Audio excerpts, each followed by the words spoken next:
Ladies and gentlemen, your boy is back! K9 Senses, aka the king of rapping, the king of hip-hop, the realest rapper on the internet, the 100% fact spitter, the high-minded adept, the one with the best taste, the king of flow, the king of wordplay, and the one who's better than you in every way is finally back. Hell yeah.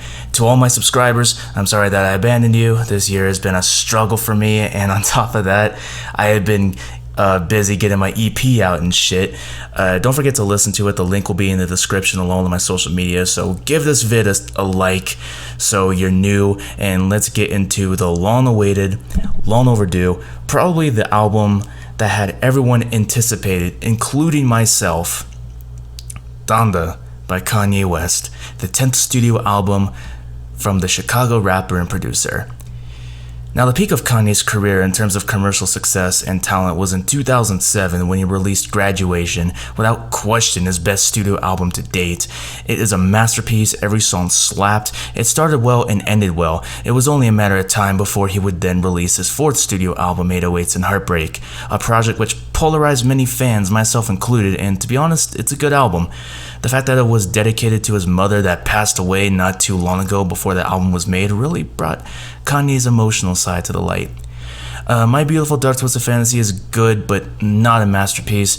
I just don't get the fact that people, along with critics, can name that album the best rap album of 2010, let alone the whole decade, but I digress.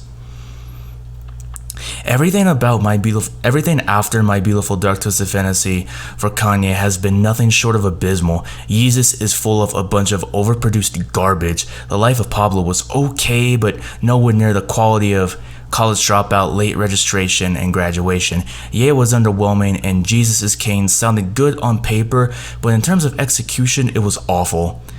And when I heard that Donda was being made, I was skeptical about it, because while Kanye still maintains who he is today, he has been inconsistent throughout his last 10 years as a rapper. And I'm not being biased at all, because I used to love Kanye's music, and after so many delays of his 10th studio album, I had next to no expectations. But here we are. What do I think of this album? Well, first off, the album cover is literally this. Nigga. I mean, there's a reason for all of this. His record company, along with Universal, released this album without permission, which I get the fact that his beef with Drake had escalated quickly and it was to keep them from releasing their albums at the exact same time. But we're talking hip-hop, not a one-sided rivalry. Anyway, back to the album. When I saw that there were 27 tracks, holy shit, nearly 2 hours in length, holy shit, and with an incredibly long list of guest features, holy shit, this would end up being the biggest release of the year.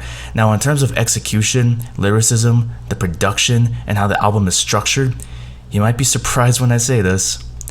This album is Kanye's best work since My Beautiful Dark Twisted Fantasy. Yes, I said it. This is an 8 out of 10 album, and for good reason. The production is angelic as fuck, with a few issues here and there, but it's a mainstream rap album. Not as fleshed out though. Lyrically and conceptually, it's very focused and keeps the theme going, and in terms of the guest features, they actually aren't bad. I mean, if I had to list every single guest feature and their contribution in every song, this video would be an hour long, but I don't want that to happen. The best features on this album are easily Jay-Z, The Weeknd, West Side Gun, and Conway the Machine, bitch! As well as many artists that surprised me, like Lil Baby and Lil Yachty, who are trash rappers. And if you've been subbed to my channel, you know I fucking hate these artists because they're just run-of-the-mill typical mainstream trash. But these rappers actually put in the effort and don't fill up space. Although the album could have done better without Playboi Carti and Young Thug, or DaBaby from Jail Part 2. Jesus Christ.